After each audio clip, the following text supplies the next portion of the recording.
You know, if there's one thing I've always loved, it's being lectured about male privilege by chicks. With your constant fucking...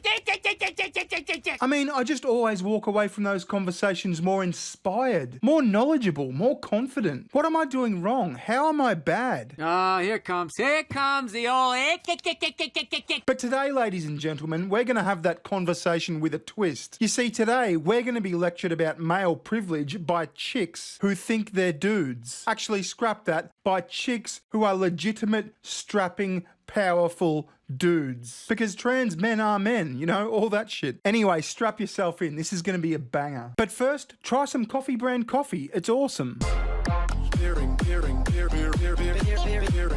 Let's talk about Coffee Brand Coffee, a grassroots, politically neutral coffee company started by my mate Jeremy Hambley last year that's quickly gained a solid reputation as some of the nicest coffee out there. You see, all the coffee you purchase is hand roasted to order. That means they wait till they receive your order before firing up the roaster. Because coffee loses much of its flavour 7 to 10 days after roasting, they roast daily to ensure their coffee has exceptional flavour. So instead of buying a product that's probably been on the shelf in a warehouse for months at a time, you get a perfectly roasted product that goes straight from their roasters to your doorstep. And with over 4,000 verified customer reviews, most of them 5 out of 5, you can be confident your Coffee Brand coffee is going to be an absolute winner. They've got all sorts of flavours and products. They've got your classic light and dark roasts. They've got decaf and double caf. They've got cold brew kits. They've got K-cups for your coffee machine. They've got all sorts of wacky flavours like French toast, strawberries and cream, bourbon flavoured coffee, salted caramel coffee, and much, much more. You like tea or cocoa? They've got plenty of that too. Have a look at their website, coffeebrandcoffee.com, use the coupon code BEARING, and not only will you get a whopping 10% off your order, you'll help support this channel and a great up-and-coming independent coffee company.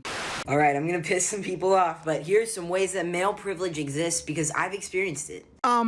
Have you though? I mean, I don't want to sound like a dick, but don't you need to be a male to experience male privilege? Number one, this is my finger, I can get an Uber home at any time of night, and I really don't have to be that worried about it. I mean, nobody has to be really that worried about it. Uber's pretty safe. The drivers are identified. There's an app. They track them, all that sort of shit. How is cutting your hair short and growing some whiskers improving your safety? Number two, I can walk around pretty much anywhere late at night, and I also don't have to worry about it. Well, I mean, Statista seems to disagree with you. You should actually be slightly more worried if you're a bloke walking the streets at night. When I assert my opinion and I'm firm about it, I'm seen as strong and powerful. And when women do the same thing, they're seen as rude and bitchy. Yeah, listen, I'm really, really sorry, but if you came up to me and asserted your opinion, I would not see you as strong and powerful. When I was still seen as a girl, if I would go to interact in groups of men, I could almost always guarantee that one of them would look at my chest and objectify me, and it made me feel uncomfortable, and that never happens to me now.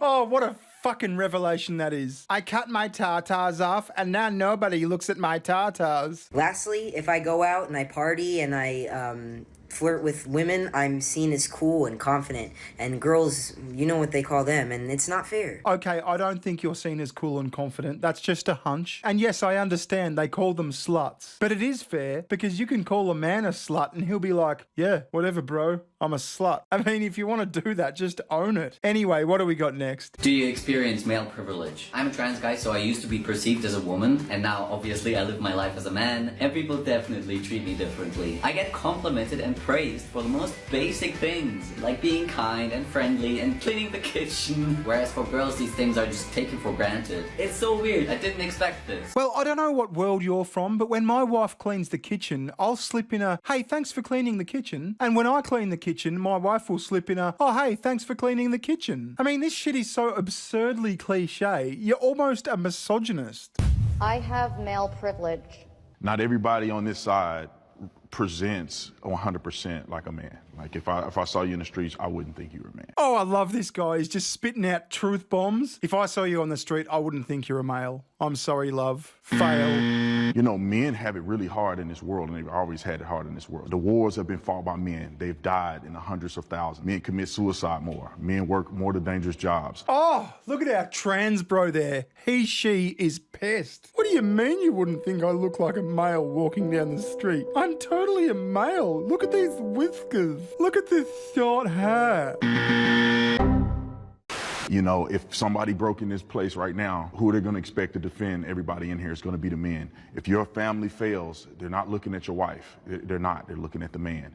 You know, I just want people to understand it.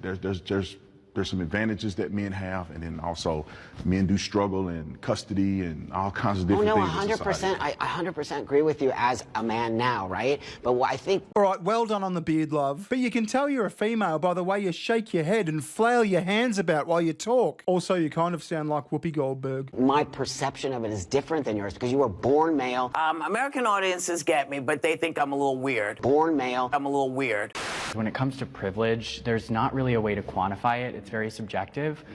So like your version of male privilege and your version of male privilege are very different. So it's hard to see the other side because you've never lived it. Yeah. The difference between you and us is we see it because we've lived it. You have not. So it's easy to speak and be like, well, it doesn't exist. Well, how would you know? Well, how would you know? You haven't lived it. You are a female. You are not a male. I get so fucking sick and tired of these types saying, oh, gender and sex are a totally different thing. We're talking about gender, not sex. And then all of a sudden they experience male privilege somehow. But male is a sex. You can't change your sex, love. I'm sorry. So do you think that your fear, because you live both sides, Right. do you think your fear is something that you have in your mind, or you think it's a No. reality? Because, No. no, let me say this, you never really changed as a person. You're the same person Right, that you exactly. were. So you have the same physical capabilities that you did No. when you were a woman. No. You don't? My strength is entirely different after Well, taking what hormones. percentage would you say?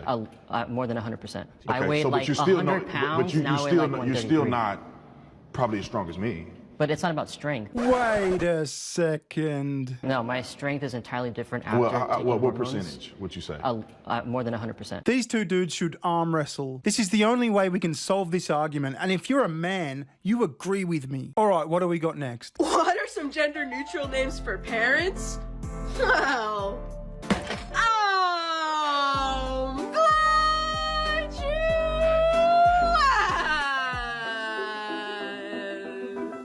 All right, this one isn't about male privilege, but it was so cringe and I had to watch it, so now you have to watch the cringe. Enjoy. So first off, every parent and every family is different from one another. So give yourself some time to figure out a name that works best for you and your family. What do you mean a name that works best for you and your family? We're talking about your mum and your dad. Show some respect. But here are some names that y'all can try. And fuck off. Stop trying to jump scare me. You could go by your old surname or go by your first name. No, my child will not be calling me by my first name. And I don't have an old surname. I'm a bloke. Like a real bloke? You could look into your heritage and see what they call mom, dad, and parent, and go by that name. You could go by guardian, which I kind of like the idea of being like a guardian angel to someone. No, my child will not be calling me guardian. My child will call me dad, father, or Batman. Any of those is acceptable. But speaking of guardians, have you figured out what you're going to give your mother for Mother's Day? Uterus having birthing person day. Why not check out Coffee Brand Coffee's special Mother's Day boxes? They're fantastic, look at this. No need to go to the mall, just order online and make your birthing person, uterus having guardian a happy woman. Get your 10% off with coupon code BEARING. You could go by Zaza, hey. Or you could go by Zari, hey. Or Mappa, hey. Or literally anything that makes you feel most comfy. Hey. Yeah, or you could fuck right off. You're annoying me, you're too happy, I hate your jump scares. Just go away. Anyway, I'm gonna leave it there. If you have any comments, leave them down below or at my super duper gay half step brother-in-law's Twitter account, bskills with 3 L's and an at the start. Also, I'm on Rumble, it's rumble.com/bearing. Join me there, I would highly appreciate it. All right, ta-ta, goodbye. Recession session.